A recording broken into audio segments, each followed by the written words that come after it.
Hello, this is Dion Hinchcliffe, VP and Principal Analyst at Constellation Research, and I have with me a very special guest, Keith Cooper. Welcome, Keith. Hi, Dion. Thank you. So we were talking before the camera about the journey of Bergen Logistics, who you work for. I was wondering if you could walk us through a little bit about yourself and about what your company does. Very good. Thank you. Keith Cooper. I'm the Vice President of Customer Experience at Bergen Logistics. Bergen Logistics is a third-party logistics company serving primarily the high-end fashion and lifestyle brands around the world. 5 years ago, I started at Bergen Logistics and realized that we weren't doing a good job of keeping track of the opportunities and the leads that were coming in. So went to market for a CRM. As I found Zoho with some of the other competitors, I started lining them up together and realized that the value proposition that Zoho offered was equal to or better than everyone else at a better price. Features per cost, that type of thing? Exactly, exactly. It did everything that anyone else's did, and the value was just much, much greater. So we made the decision to go with Zoho for our CRM. Shortly thereafter, we realized we needed a tracking system for our client services team because we weren't doing a good job of keeping track and developing data, developing KPIs on how quickly we were responding to our clients' requests and how quickly we were resolving them. So we added Zoho Desk. That was another 50 licenses, and that was very successful and has helped us greatly improve on our service delivery to our clients. Through the acquisition of those two platforms, we saw that there were other Zoho solutions available that would help us with the analytics, help us with some of our business processes. So we added forms, we added survey, we added analytics. And with the growing amount of applications that Zoho had available, we saw that the Zoho One license would very quickly did become our better solution. So we've been on Zoho One now for 2 years, and we've got 250 users in our organization.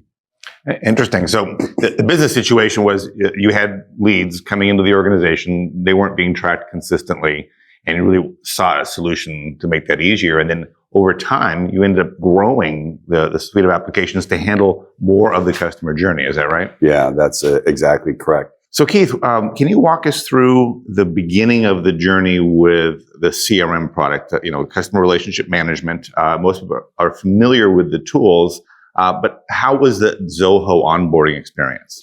Oh, that's a great question. What we looked at when we brought it in is whether or not we should hire an outside consultancy to come in and do the implementation. What we looked at is whether or not we needed to bring an outside company in to do the installation and help us determine what our business processes should be. We had a pretty good idea of what the processes should be, but weren't sure how we would do the implementation. And we just got our hands dirty. We dug in, we opened up the hood, we started, checking the air in the tires, and found that it was fairly straightforward to do DIY. And that's what we ended up doing. Since that time, there were some applications and there were some processes that we felt weren't working exactly the way we'd like them to. We did bring a consultant in and found that the way we had set things up was pretty much what they would have done. So, yay, that was a victory for us. But it says a lot about the product specifically, though. You were able to take it, and you don't really install it. It's cloud, right? You bring it in, you hand out logins to everybody. Exactly. But then when you guys tried to actually use it and roll it out, it was so easy to do that you were able to forego consultants or professional services for, it sounds like. Yeah, we have, and we've continued to develop our expertise. We have a homegrown warehouse management system, a WMS that we use. So we have a group of developers and we have a group of support personnel that have now adopted and are doing the care and feeding for us of the application stack. But we've just really helped Bergen drive success through the metrics, through the applications, through the systems we've been able to create using the Zoho applications. We more than tripled our annual sales production. We've improved our time to respond and our time to resolve by 100-fold using the application. You're talking about since the introduction of Zoho products? Correct, since we started using Zoho. Now, 2 years ago, Elanders, which is a Swedish-based 3PL company, bought Bergen. 3PL is? Third-party logistics. What we're finding is that they're looking at adopting many of the practices that we've established. So now we have a globalization of the Zoho applications throughout many of the Elanders companies that we work with as well. Yeah, if you were on the enterprise side of things, we call that a center of excellence that you're establishing there, and that's great news. And so you began to have success with CRM. It was being rolled out to your sales team, sounds like. Yep. How was the management aspect of it?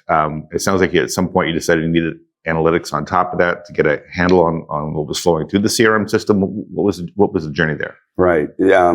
So I'm in a fortunate position that I'm able to tie together all of the marketing and the sales activities. So as marketing is out generating leads and feel like they're doing a good job of it, sales often looks at the leads and says, yeah, well, these aren't the Glengarry leads that we're looking for. Right. So we built I call it the machine, that we figured out our metrics of both volume and velocity all the way through our sales funnel. So we've learned in order to get how much honey out of the bottom, how much hive do we need to put on the top? So those metrics have served us very well over the last few years as we've been much better at forecasting, been much better at managing the funnel, and much better at creating success through the organization. What I mean by that is when we look at the different salespeople, and if somebody may not be hitting their numbers, we can look at each part of the journey that they're bringing their leads through and then see, analyze where it may be broken, whether it's their time to respond, their time to convert the lead, their time to get the information. So we can just find that place where maybe they're not performing the same as their peers are, and then coach and counsel them. Yeah, this really helps them. It's an aid for you and for them. Very much so. And so, we talk about in the industry, master KPIs like cost to acquire a customer. Do you guys manage at that level? Oh yeah. So we know, we manage our lifetime value of a customer. We know what using the systems, we know what our customer acquisition costs. So we know what a minimum size deal needs to be in order to support everything that goes into winning a customer.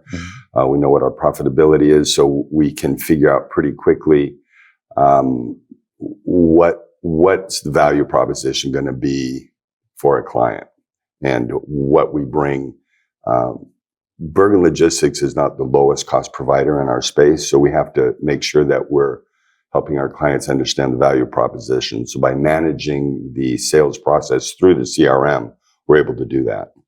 And to a lot of people, the whole practice of customer experience is still kind of hard for them to grasp and to understand, and it really encompasses that whole journey. And so, but it sounds like the Zoho Suite allowed you to really crystallize the entire process, make it transparent and visible to not only the sales team but to the executives you report to. Those executives that you reported to, did they witness kind of this transformation of this organization when the CRM was brought in? For sure. And I'm a sales and marketing, heavy on the marketing side. So I would often walk into my boss's office, well, I feel like this might be the right thing to do. He's very much data driven, right? And so I knew I needed to have the level of data to support my concepts and my hypotheses. Now we have the data not only to support them on the front end, but to prove them either right or wrong on the back end. So it's been the sales organization and the marketing organization realize that we have an excellent data stack that shows the value that we bring and shows what we would need to bring more. Right, exactly. And so you began to have success when you rolled out Zoho CRM, and you probably got that working and getting the numbers out of it that you're wanting to, and be able to actually, you can't manage what you can't measure. So now you're actually able to manage the marketing and sales piece. What was the situation in the organization before Zoho Desk was brought in? So when I started, we did our first Net Promoter Score, NPS survey, and we were finding from our clients that they would send us an email with a question or leave us a voicemail, try to call us, and they weren't hearing back from us consistently. And so we got that in our comments right away, and we realized that we needed some way to track and to measure how quickly we were responding and how quickly we were resolving their issues. So by installing Desk, we created a system where an inbound email creates a ticket, and it gets assigned to the client-specific client service manager, because we do assign individuals to an account. So they'll get to know the account, and they can make sure that our service delivery is on target. And as soon as that happens, there's a timestamp on it. So then using the analytics solution, we're able to produce dashboards. So rather than running reports and going in and looking and extracting the information on a periodic basis, we just bring up the dashboard and we can see how we're doing across the organization. We can drill down and look and see how we're doing in any individual department, and we can drill down and look and see how any individual in that department may be performing, and then as necessary coach and make sure that there's additional training supported so they can bring their performance up into line with the rest of the organization. And so to be very clear to those out there, so Zoho Desk now manages every inbound customer interaction, tracks them, that whole life cycle from beginning to end. Again, now giving you the instrumentation to see those inquiries coming in clearly and understand that whole process of how they're handled and how well they're handled. Correct. And it also then helps us right-size the organization because we can see what the volume of tickets per head count is. And we can see if somebody may be overloaded. And so when they're saying that they feel like they have a lot of work to do, we can support them with that and give them the day and say, yeah, it really looks like you are doing a lot of work. Let's help you out. Or if we find that there's not enough work within the organization, we can figure out how to retool. Right. Well, I mean, and there's seasonal aspects to all that. So, probably just after Christmas, there's not a lot. But the point is you can now see that and contour your demand curve for service staff based on what you can forecast and things like that. Right? Yeah, for sure. Interesting. So now we've kind of covered that a lot of the customer journey. Now, have you looked at been using the automation capabilities of Zoho CRM and Zoho Desk to make routine types of activities a little more automated? Yeah, very good question. And absolutely. The inbound lead assignment for our sales team is automated, either round robin or specific to skill sets. The inbound assignment of help desk tickets are automatically assigned, again, based on skill set and based on geography and based on assignment. And then there's a number of other automations that we put into place that create tickets for different processes that we have. Assign those tickets. If a client has a billing dispute, for example, we have a process where that ticket gets assigned. And then one of the biggest benefits of having this all on this ubiquitous cloud-based platform is that anybody in the organization at any time can find what's going on with a particular account or a particular issue without having to go to the headwaters of where that originated, like whose email, who has this, who's working on it. None of that challenge exists. It's all within Zoho. So we just simply go up and look up the client, and we can see all of the activity from sales. We can see all the pricing. We can see the contract. And we can see any help desk tickets that are going on, any open issues in billing, any open issues in compliance, anything at all that's going on with the client, we have full visibility in.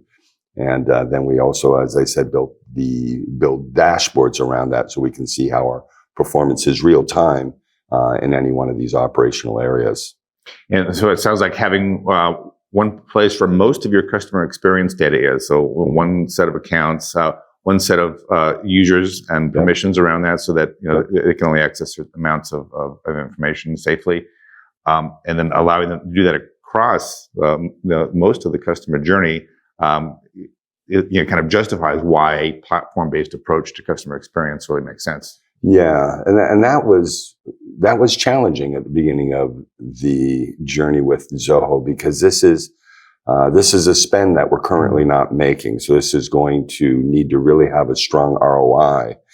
And I think that just alone, when I look at tripling our annual sales production, when I look at the increase of our average recurring revenue per customer, and when I look at our lifetime value per customer. So this helps us increase retention. The accounting people say reduce churn, but marketing people say increase retention. And it's just been strongly effective at all levels of that customer journey, from the time a lead is created to the care and feeding of the account once they become a client. Yeah, exactly. And so when you started, it was Zoho CRM, and then you've added Zoho Desk, you added some analytics. Zoho has, as we were talking about earlier, this Zoho One. They eventually released, I think it was 2017. They said, well, if you have a lot of Zoho applications, we're going to make it easier for you to have those together as a bundle. It'll be even more affordable than it was before. So can you walk us through the transition? What day did you get up and say, I need Zoho One, and why? We worked with our account manager, and we had been talking about it for a while. When we started on Zoho, we were individual licensed, and we were at the pro level. It quickly became apparent that because of the amount of processes, the amount of departments, the amount of things that you got at each license level, we upgraded within weeks to enterprise. So now we were really pushing the boundaries of what we could do. That worked for quite some time. And as we started using analytics, we kept needing to up the number of data lines we had, because we started seeing more people wanting to bring data in from what they were doing in Excel and some of the integrations. So it just became apparent that there were other applications, as we were using forms, we were using survey, we were using analytics, and we could see that there were many other applications that we might want to use. For example, for me, the marketing automation suite and the campaigns. So at that point, it was, and that feeds right into CRM and all of that, right? When they convert from a campaign to it goes right in. Right? And social. So it made it an easy lift for us to step up to the Zoho One platform to bring everything in together. I also wanted to have more visibility to some of the pricing and contracts that we were attaching in CRM onto the desk side, so that our client service managers could actually see the full customer relation and not just their piece of it on the ticket side. So it was an easy lift to step up. And as a result, now there's many of the other applications that people within the organization see, like, oh, what's this Click? What's this messaging application? We can use this. You can use anything you want in there. Yeah. And that's what's really amazing about it. Looking forward, one of the things that we're excited about is the upcoming account-based marketing platform that they're building off of the marketing automation suite. And for us, that's a huge initiative for 2024, as just relying on digital pay-per-click and SEO to generate our leads is not going to be enough for us to continue the growth pattern, the growth journey we've been on. So we're looking forward to getting involved in that and using that to really boost our marketing efforts for this next year. Yeah, no, it's interesting to see how it's all come together inside Zoho One. Now, the different applications that you have, we hear a lot about Zoho. Has very little lock-in, allows you to increase and decrease very easily. Can you tell us a little bit about how it has been to work with the company? SaaS companies are not really known for their customer service. They're all about scale and getting customers loaded on as fast as possible. How's been your experience working with the company? I found them to be very supportive. We are fortunate. We've got a great account manager, Scott McPhail, and he's been along with us and has helped us with every request. He's been very, very responsive. He's helped us move from our original contract to a global master agreement that allows us to bring our other branches and our other divisions of the company on board. Anytime we've had service requests, the service team has been very responsive, and I have a number of different members of my team that reach out to them on a fairly periodic basis, and they help with resolving. And we don't really have issues like what's going on with it. It's more like, how can we do this thing that we're trying to do? We're trying to figure out how to do this, and they've been spot on every time. Oh, yeah, interesting. So we've heard a lot about artificial intelligence in the industry now this last year. A lot of organizations are looking at applying AI to the way that they work. And I have to think that as everyone's trying to make what they're doing more self-service, more automated. So, being able to do, quote to cash type of thing, making that self-service. Right. Same thing with a lot of service tickets. Increasingly, you should be able to have AI handle a lot of those requests. And so there's almost no lag and the quality would be very good. As you look at, Zoho is going to be adding more and more artificial intelligence. They call it, I think, contextual intelligence to their applications. Is that something you're trying to get your arms around and put on your roadmap, or how do you look at it? Yeah, that's a great question, and there's so much. I wish I had a crystal ball to see where we're going to end up with it. Zia has been embedded in many of the applications for some time, and it's a Zia Insights, like, tell me what I'm looking at so it can give you feedback on the data that you have there. Also within Zoho Desk, we're using the AI enablement. Originally, it was through an API integration with ChatGPT, but now that's becoming native to the Zoho stack to help our client service managers answer questions to understand the context that a customer may be feeling, so it gives some sentiment analysis. So like this is a red customer. This guy's a little bit angry, or this woman's a little angry, or yellow or green.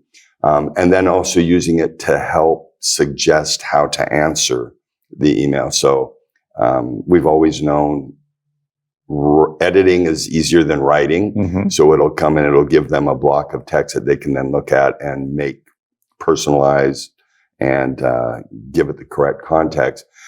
Also being able to have a AI-enabled search through our knowledge base, because we have a pretty extensive knowledge base, and our SOPs are standard operating policies, procedures that, especially for my new people, that they just haven't been embedded and they don't know where all the answers are, to give them an ability to quickly find which articles may be relevant to the problem they're trying to solve, has been amazing. Taking it one step further, we're currently in the process of taking our knowledge base and making it customer facing and having it available on the Zoho Desk customer portal, so that rather than have to find somebody to give them an answer, their first stop can be, self-rescue. Yeah, you only want to deflect from the self-service, and then only if that doesn't resolve their problem, then you go ahead and put a live body on it. Exactly. So that, again, will allow us to have our talent pool working on higher value and higher issue for our clients, versus answering a question that has been answered a thousand times. Exactly. Right. Yeah, exactly. So, looking back at your journey, for those that are just starting out with Zoho and are watching this, trying to learn from folks like yourself, looking back over what you did, what are the biggest aha moments, things you wish you had known or done differently on your Zoho journey that would make it better? Yeah, I'm not sure how to answer that. So much of the learning, I think, has already been buried in the cellar. Would you get on Zoho one faster? We may have started, but we had to grow. We had to walk. We had to crawl before we walked, and we had to walk before we ran. The thing that I reflect on that your question makes me consider is, every time I come to a Zoho event, or every time I look at what the roadmap is, I look at the changes, I think I was challenged by the initial decision between the players in the space at that time. And as I looked around, I see that the others are also doing well. But when I look at what is happening at Zoho, I feel like every time I hear a new piece of news, like, I feel like they make me smarter. Like, they make my decision that it was smarter and smarter. No, I think that we may have spent more time going through the resources that Zoho offers as far as how to onboard. And there's a lot of training videos and there's a lot of training support. We didn't have time for any of that. We just just dig in and start trial and error. And we really did build our Zoho estate through trial and error, and trial and failure, and trial and error, and then trial and success. So, in retrospect, we may have spent some more time reading the instruction manual. All right, interesting. And So what's interesting about your role is that you're in customer experience, and it sounds like you have the responsibility almost end to end. Mm-hmm. And a lot of companies mostly respond to the problems in the moment, and so they focus on a specific area that they're having challenges. And I understand that that's what you were doing. But was CRM the right place to go? Would marketing have made more sense if you could do it in a perfect kind of order? How would you do this? I think where we went was serendipitous that it was the correct order. CRM really was a problem. At that time, we were taking days, not hours, to respond to inbound requests, which, it's the kiss of death for somebody to say that they're interested. You got 24 hours max, yeah, right? Right, you got an hour, but yeah. And we were taking days, and some of them were getting lost. And so just the leakage in the inbound was incredible. At that time, we were doing very little spend on digital pay-per-click, on SEO, and really had nothing to speak of in the estate. Everything that was coming in was word of mouth and referral business. To drop a referral lead and to miss a word of mouth lead is unexcusable, because their initial impression of how quickly you respond gives them an impression of the level and quality of service that you provide as an organization. So once we tied that up, that was part of the initial lift of, wow, we're doing better. So once we had that in place, it justified the spend on the marketing side to start spending more on digital advertising and other campaigns, because we had the ability to handle more. So I think that as I look back, CRM definitely had to be first to bring, to more appropriately handle what we were bringing in the front door. Desk was definitely appropriate to go next, to make sure that we were doing the best job we could, to make sure we didn't have the business leaving out the back door faster than we were bringing in. Well, they say a customer in hand is worth 6 times a new customer, right? Oh, yeah, for sure. Exactly. So, well, Keith, thank you so much. I really appreciate your time and sharing the story today. Thank you.